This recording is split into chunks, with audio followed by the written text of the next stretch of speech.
as I understand it, at one point, years and years ago, generations ago, the Choctaw basically, the land that is now known as Mississippi was Choctaw land. Well, that was the last 100 years. In the beginning, the whole South, what is now known as the South, was one republic, one nation. And the center, this ran from Texas, Louisiana and Texas, west of the Mississippi River and Arkansas, all the way to the Atlantic Ocean, and from the Gulf Coast all the way to Virginia. And they all spoke the same language, and so this was the system that existed when the Europeans came. Now, even the Europeans acknowledged that I think they call them the 7 civilized tribes, but of course the historians credit the Choctaw with being the most highly advanced of them all. And actually how the Choctaw and Mississippi come, the governing district, like Washington, D.C., was always Mississippi, central Mississippi. And as the territory became smaller, ultimately, only Mississippi and Alabama was left. And then in the end, only Mississippi was left. So that is how the process went. I understand that is it your great-great-grandfather was one of the last official elected leaders of the Choctaw Nation. Right. You see, right. It was my great-grandfather. And his name was General Sam Cobb. Now, of course, by the 1800s, almost all Native Americans east of the Mississippi River had taken on European names. And that, but he was pure Native American.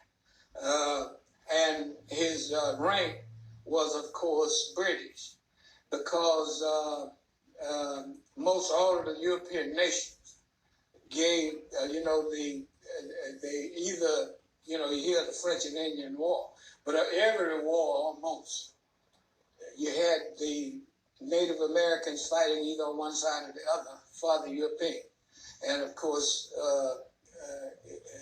before he became the elected national leader, he was for many years an officer in the British and particularly in the American military.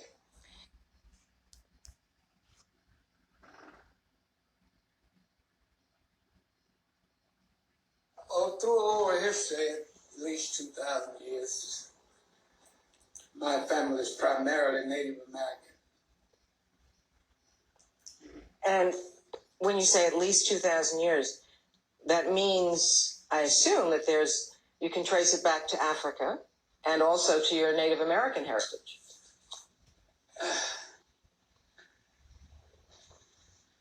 The Africa part I'm not as certain about, although the stories, the oral history has been there since the 1700s.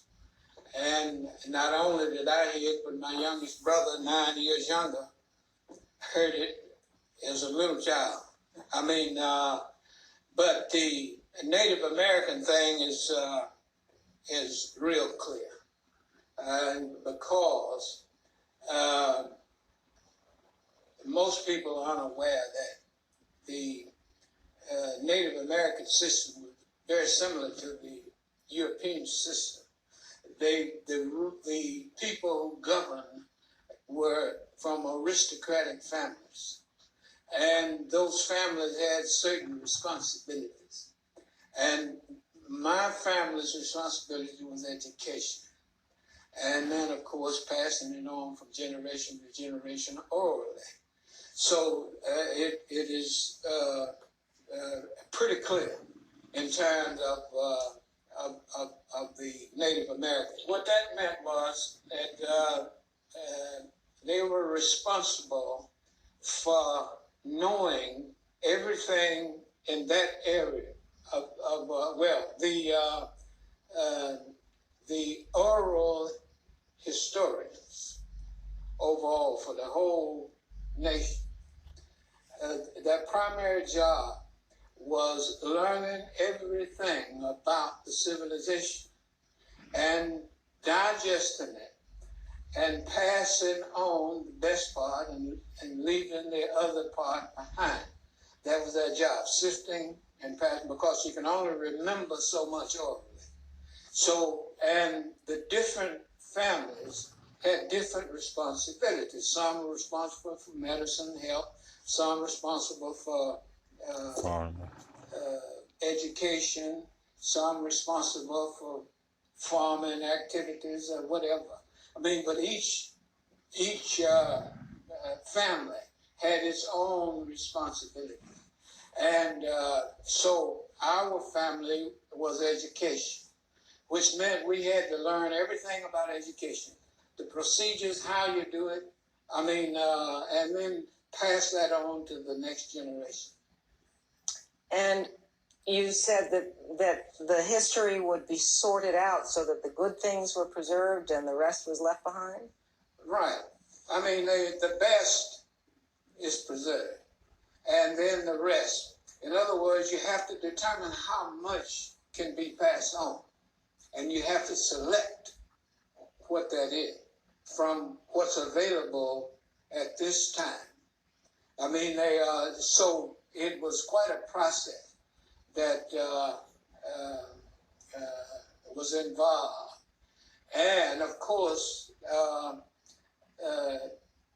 even after the Europeans came through 200-300 years, it was still against the law to write anything. I mean, the system of oral passing on, it had to be done that way, primarily because of the sifting process. It sounds in some ways similar to the tradition of the griots in Africa, in West Very Africa. much so. You know, I made many trips to Africa, and very much so.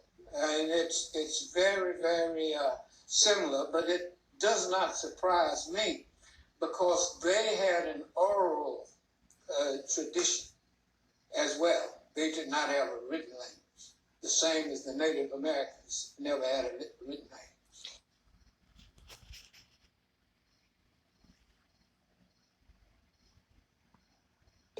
Your family, you're one of 11 children or 12 children? 10 that lived to be 21. There was more, you know.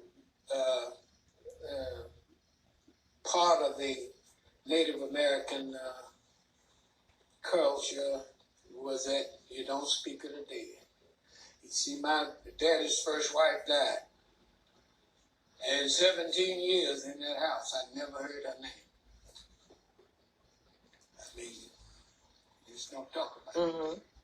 And what kind of kid were you growing up? Were you scholarly? Were you quiet? Were you mischievous? What kind of child were you? And you can't consult with your brother. You can't look at your brother over there. Well, I tell you, I was bad. And from age 11, I almost daily challenged my daddy for authority. and always got away with it. The rest of them say I never had to work, which probably is closer to true than not. I mean, so the How did you get away